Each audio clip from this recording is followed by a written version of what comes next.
सुलोचना की 4 बहुएं अलग अलग धर्म की थी। एक बहू हिंदू धर्म की रुचि, क्रिश्चियन धर्म की अलीना, मुस्लिम धर्म की हयात, पंजाबी धर्म की जसलीन, जो कि काफी अच्छी थी।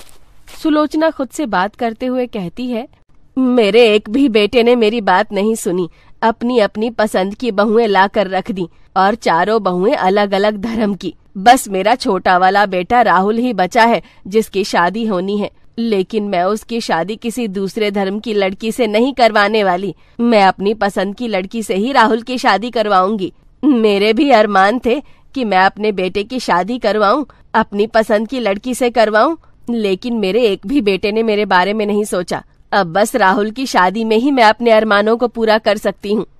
सुलोचना के ज्यादा अरमान थे कि वो अपने बेटे राहुल की शादी में काफी कुछ अलग अलग करे। और वहीं राहुल एक सिख लड़की हेमा से बहुत प्यार करता है। हेमा राहुल को समझाते हुए बोलती है, राहुल तुम समझ क्यों नहीं रहे? अरे हम दोनों अलग अलग धर्म के हैं, हम दोनों एक दूसरे से प्यार तो कर सकते हैं, लेकिन शादी हमारे लिए मुश्किल हो जाएगी। तुम्हारे घर वाले नहीं मानेंगे, मेरे घर वाले नहीं मानेंगे, और हम अपने परिवार वालों को निराश करके उनके अरमानों को ठेस पहुंचाकर एक दूसरे से शादी नहीं कर सकते। हमें उनके बारे में भी तो सोचना होगा। उन्होंने आज तक हमारे लिए कितना कुछ किया है, और अब हम ही उनके बारे में नहीं सोचें, ये तो बिल्कुल अच्छा नहीं लगेगा ना। तुम बिल्कुल सही कह रही हो और तुम्हारी सारी बातों से सहमत हूँ मैं, लेकिन जब हम दोनों एक दूसरे से इतना प्यार करते हैं तो हम दोनों एक दूसरे से शादी ही करेंगे ना। देखो, अगर प्यार आसानी से मिल जाए तो भी बहुत अच्छी बात है, लेकिन अगर उसमें कठिनाई आए तो इसका मतलब ये नहीं है कि हमें अपने प्यार से ही दूर चले जाना चाहिए। मैं तुमसे इतना प्यार करता हूँ, मैं तुम्हें किसी और के साथ नहीं देख सकता। मैं तुम्हारे लिए अपने परिवार को मना लूंगा और मुझे यकीन है कि मेरे परिवार वाले भी मान जाएंगे। मैं भी तुमसे बहुत प्यार करती हूँ, मैं भी तुमसे दूर नहीं रह सकती कि तुमसे दूर रहना मेरे लिए कितना मुश्किल होगा। लेकिन मुझे ये भी लगता है कि हमें अपने परिवार वालों के बारे में भी सोचना चाहिए। आज तक तो हम अपने परिवार वालों के बारे में नहीं सोच रहे थे ना, लेकिन अब मेरे घर वाले मुझ पर दबाव डाल रहे हैं कि मेरी शादी करवाएंगे, और मैं नहीं चाहती कि मेरी वजह से तुम्हें जरा से भी ठेस पहुँचे। इसलिए अब हमें अलग हो जाना चाहिए। तुम अपने परिवार पर ध्यान दो और मैं अपने परिवार पर ध्यान दूंगी। ये तुम बहुत गलत कह रही हो। मेरे घर में मेरी सारी भाभियां अलग अलग धर्म की हैं। मैं तुम्हें विश्वास दिलाता हूँ कि मैं अपने परिवार वालों को मना लूंगा, तुम्हारे परिवार वालों को भी मना लूंगा। अगर तुम मेरे साथ छोड़ दोगी तो मैं क्या करूंगा? कम से कम मेरा साथ तो दो ताकि मैं सबको मना पाऊं। देखो, प्यार करना बहुत आसान था, लेकिन प्यार को कामयाब बनाना बहुत मुश्किल होता है, और मुश्किल से ही हमें लड़ना है। अगर तुम मेरा साथ दोगी तो हम लोग मुश्किल से आराम से लड़ लेंगे। मुझे माफ कर दो, मैं बस अपने बारे में सोचने लग गई थी। मैंने तुम्हारे बारे में सोचा ही नहीं था। मुझसे दूर जाने की बात से ही तुम इतना घबरा गए थे। मैं तुम्हारे साथ हूँ और हम दोनों अपने परिवार वालों को मनाकर हमेशा साथ ही रहेंगे। देखना, हम जल्दी सबको मना लेंगे। हेमा और राहुल अब दोनों ही अपने परिवार वालों को मनाते हैं और परिवार वालों की रजामंदी से शादी कर लेते हैं। सुलोचना की 5वीं बहू सिख आ जाती है और सुलोचना के अरमानों पर पानी भी फेर देती है। सुलोचना अपनी बहू से खुश तो थी, लेकिन सुलोचना को कहीं न कहीं बहुत सी बातें खाई जा रही थी। कुछ दिनों बाद पड़ोसन उमा सुलोचना के पास आती है और बोलती है, क्या बात है सुलोचना, आखिरकार आस पड़ोस वाले लोगों की बात सच ही निकल गई। तेरी 5वीं बहू भी अलग धर्म की ही आई। वैसे कुछ भी हो, तूने पता नहीं कितने सपने देखे होंगे अपने बेटों की शादी के लिए, लेकिन तेरे एक भी बेटे की शादी तेरे पसंद की लड़की से नहीं हुई, और बहुएं भी तो अलग अलग धर्म की आई हैं। तो खुश तो है ना अपनी बहुओं के साथ? तू यहाँ मेरी खुशी पूछने आई है या फिर अपनी पार्टी का बंदोबस्त करने के लिए आई है? मुझे अच्छे से पता है तू यहाँ क्यों आई है, इसलिए ज्यादा घुमा फिरा कर बातें मत कर। जो भी बात है सीधा सीधा बोलना। मैं तो बस ये कहने आई हूँ कि अब तो तेरे 5 बेटों की शादी हो गई है। घर में कोई दावत का तो प्रोग्राम बना। आस पड़ोस के लोग तेरे घर की दावत का इंतजार कर रहे हैं। 5 धर्म की बहू आई हैं। 5 धर्म की बहू अगर खाना बनाएंगी तो अलग अलग व्यंजन खाने को मिलेंगे। बता तो सही, दावत कब रख रही है? मुझे कुछ नहीं पता। मेरी मर्जी से इस घर में कुछ नहीं हो रहा है, इसलिए मुझसे कुछ मत पूछ। अगर तुझे दावत का प्रोग्राम जानना है तो जाकर मेरी 5 बहुओं से पूछ ले। लेकिन मुझे अपनी बहुओं से कोई शिकायत नहीं है, लेकिन मैं खुश भी नहीं हूँ। मैं करूँ भी तो क्या करूँ? मेरे बेटों ने मेरी नहीं सुनी तो मैं बहू से कैसे शिकायत करूँ? और वैसे भी दावत का तो बिल्कुल भी मन नहीं है। 4 लोग आएंगे, 4 सवाल करेंगे, इससे अच्छा तो कोई दावत ही ना हो। सुलोचना काफी उदास रहने लगी थी। ये सब उसकी 5 बहुएं काफी नोटिस कर रही थी। एक दिन सुलोचना जब अपने कमरे में अकेले बैठी होती है तो सुलोचना की 5 बहुएं उसके पास जाती हैं और रुचि अपनी सास से कहती है, माँ जी क्या बात है, हम कई दिनों से देख रहे हैं कि आप कुछ ज्यादा ही उदास लगती हैं। माँ जी कोई बात है तो हमें बताइए ना, हम आपकी बहुएं हैं, भले ही आपके बेटों की पसंद से आई हैं, लेकिन है तो हम सब आपकी बहू ना। अम्मी जान बोलिए ना, कोई परेशानी है तो, कोई मसला है तो हमें बताइए।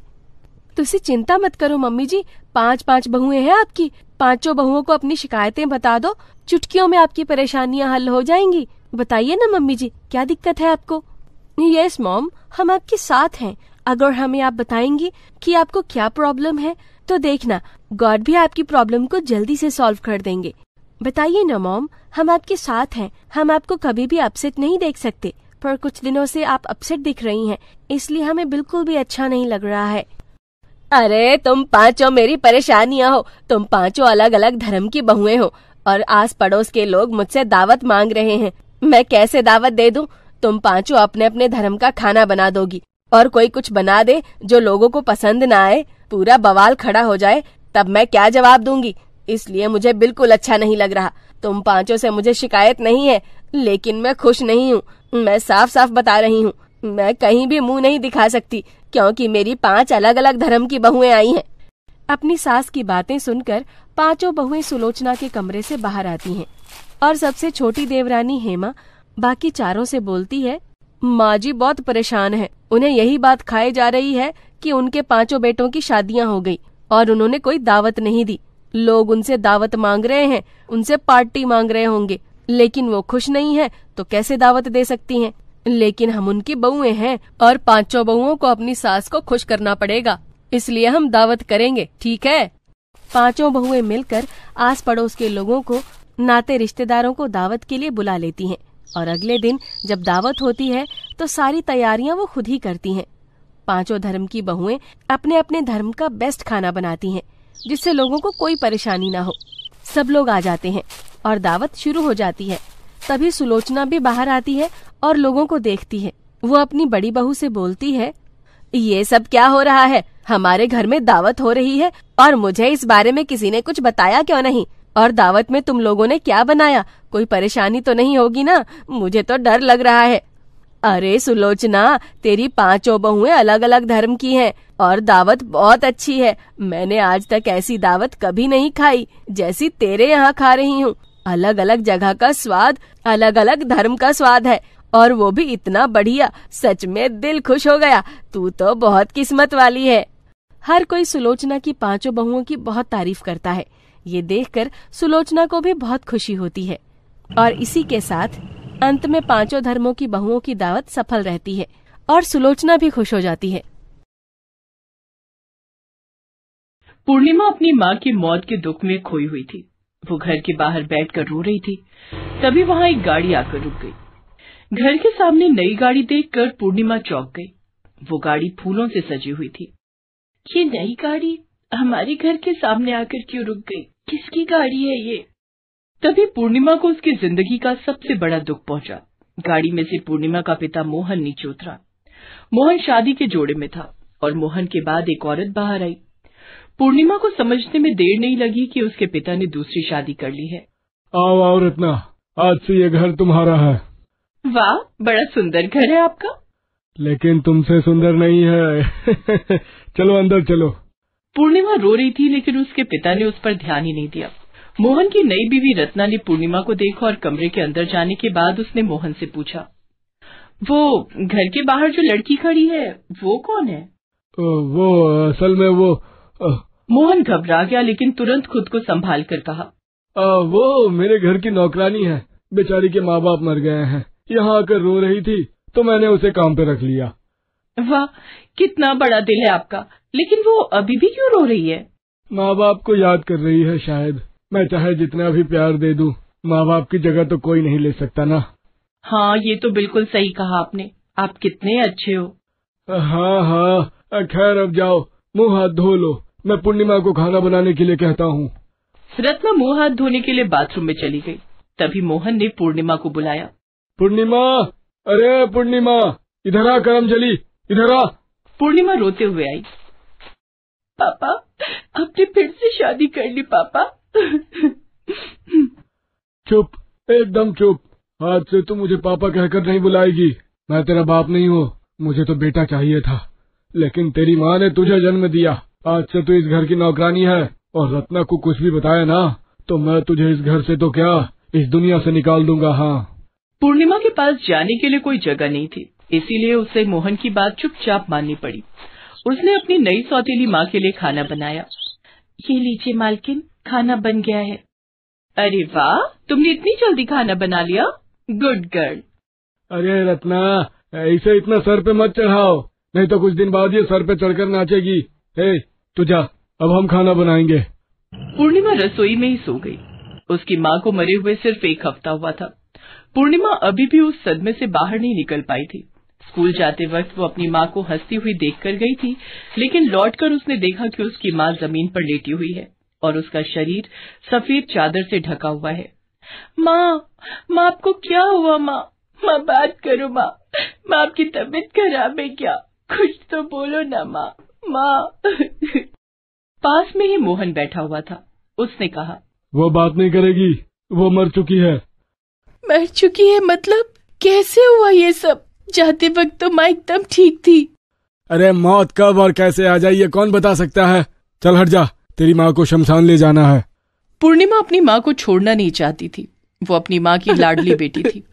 उसकी माँ उससे बहुत प्यार करती थी। वो अपनी माँ की डेड बॉडी को जोर से पकड़े हुए थे, लेकिन मोहन ने जबरदस्ती पूर्णिमा को वहां से हटा दिया और घर के बाहर फेंक दिया और फिर डेड बॉडी लेकर वहां से चला गया। उसके बाद पूर्णिमा ने और कभी अपनी माँ को नहीं देखा। आज रसोई में सोए हुए पूर्णिमा यही सब सोच रही थी और रो रही थी।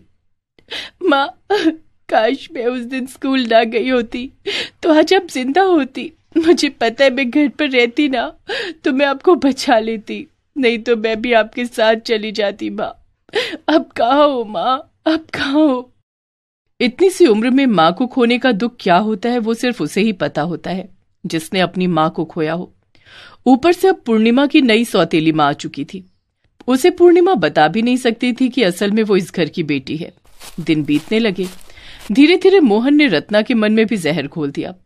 रत्ना पहले पहले तो पूर्णिमा के साथ अच्छा बर्ताव करती थी, लेकिन धीरे धीरे वो भी पूर्णिमा से दिन रात बस काम करवाने लगी। पूर्णिमा सुबह से उठकर घर का काम करती थी और फिर स्कूल जाती थी। स्कूल से लौटकर रात तक वो फिर से घर का काम करती थी। इसी तरह दिन बीत रहा था। पूर्णिमा को कम से कम स्कूल में तो थोड़ा आराम मिलता था, लेकिन मोहन को तो बस एक ही चीज से मतलब था, उसे बेटा चाहिए था। कुछ ही दिन में रत्ना गर्भवती हो गई और मोहन ने उससे कहा, सुनो रत्ना, अब से तुम केवल नहाने और बाथरूम जाने के लिए बिस्तर से उठोगी, बाकी समय बिस्तर पर ही रहोगी, समझ गई? अच्छा, और बिस्तर पर मुझे खाना लाकर कौन देगा? क्यों, पूर्णिमा है ना? वो तो स्कूल चली जाती है। हाँ तो नहीं जाएगी स्कूल, वैसे भी पढ़ के क्या ही उखाड़ लेगी। पूर्णिमा, आज से तेरा स्कूल बंद। आज से तू बस रत्ना का ख्याल रखेगी, समझ गई? पूर्णिमा को पढ़ाई लिखाई करने में मजा आता था, लेकिन वो भी उससे छीन लिया गया। वो रत्ना की सेवा करती रही। पूर्णिमा की जिंदगी बर्बाद हो गई। पूर्णिमा, मेरे लिए गर्म पानी लेकर आ। लाई मालकिन। और हाँ, मुझे भूख लगी है, मेरे लिए रोटी और बैंगन का भरता बनाकर ला। लेकिन मैंने तो दाल चावल बना लिया है मालकिन, आप ही ने तो कहा था दाल चावल बनाने के लिए। हाँ, तब दाल चावल खाने का मन हो रहा था, लेकिन अभी रोटी और बैंगन का भरता खाने का मन हो रहा है। जा लेकर आ। पूर्णिमा, रत्ना जो बोल रही है वो चुपचाप कर, नहीं तो। अभी रोटी और बैंगन भरता लाती हूँ मालकिन। हाँ, लेकिन उससे पहले मुझे 1 कप चाय देकर जाना। ठीक है मालकिन, अभी लाती हूँ चाय। वो पूरा दिन रत्ना और मोहन की फरमाइश सुनती थी और रात को रसोई में सो जाती थी। कभी कभी उसे खाना भी नहीं मिलता था। वो सोए हुए बस अपनी माँ को याद करती थी। माँ, आप मुझे लेकर क्यों नहीं गई? माँ, मैं अकेली यहाँ बहुत दुखी हूँ। रत्ना को गर्भवती हुए 8 महीने हो चुके थे। मोहन बेसब्री से उसकी डिलीवरी का इंतजार कर रहा था। कुछ दिन बाद रत्ना के पेट में दर्द शुरू हुआ। लेबर पेन की वजह से उसे अस्पताल में भर्ती होना पड़ा। इधर पूर्णिमा घर संभालने लगी। एक रात पूर्णिमा सोई हुई थी, तभी उसके सपने में उसकी माँ आई। बेटी, मैं कहीं नहीं गई हूँ, मैं यही हूँ, तेरे पास, तेरे दिल में। बेटी, फिर से एक बड़ा खतरा आने वाला है, तू सतर्क रहना, तुझे होशियारी से काम लेना है। सतर्क रहना बेटी, सतर्क रहना। पूर्णिमा की नींद टूट गई। माँ मुझे सतर्क रहने के लिए क्यों कह रही थी? क्या खतरा आने वाला है? नहीं, मुझे सतर्क रहना ही होगा। अगले ही दिन अस्पताल में रत्ना ने एक लड़की को जन्म दिया और उसे लेकर घर चली आई। रत्ना बहुत खुश थी, लेकिन मोहन गुस्से से लाल हो गया था। फिर से बेटी, लगता है ये रत्ना भी लड़का नहीं पैदा कर सकती, अब इसे भी मारना पड़ेगा। मोहन ने दुकान से मिठाई खरीदी और उसमें जहरीली दवाई मिला दी, लेकिन उसे ये मिलाते हुए पूर्णिमा ने देख लिया। मोहन ने मिठाई का डिब्बा रत्ना को दिया और कहा, ये लो रत्ना, मिठाई लाया हूँ, मेरे यहाँ से जाने के बाद खा लेना। हाँ। मोहन चला गया। रत्ना जैसे ही मिठाई खाने को गई, वैसे ही पूर्णिमा दौड़कर आई और मिठाई फेंक दी। ये क्या किया तूने? आपकी जान बचाई। पूर्णिमा ने अब रत्ना को सब कुछ सच सच बता दिया। क्या तू उनकी बेटी है? तेरी माँ मर गई है, वो मुझे भी मारना चाहते थे। हाँ माँ, मैंने अपनी आंखों से देखा, लगता है मेरी माँ को भी पापा ने ऐसे ही मारा है। मेरे दिमाग में एक आइडिया है, आप और मैं मरने का नाटक करके पड़े रहते हैं और मोबाइल का कैमरा ऑन करके रख देते हैं। दोनों ने वही किया। कुछ ही मिनट के बाद मोहन वहां आया। मर गए दोनों। हाँ, इसी तरह पूर्णिमा की माँ को भी मारा था मैंने। अब मैं फिर से शादी करूंगा, मुझे बेटा ही चाहिए। तभी पूर्णिमा और रत्ना दोनों उठ गई। सब कुछ रिकॉर्ड हो चुका है, पुलिस भी आती ही होगी, आपका भांडा फूट गया है। पूर्णिमा की वजह से मोहन पकड़ा गया। पुलिस ने उसे अरेस्ट कर लिया। पूर्णिमा ने रत्ना को माँ कहकर पुकारा और माँ बेटी खुशी खुशी रहने लगी।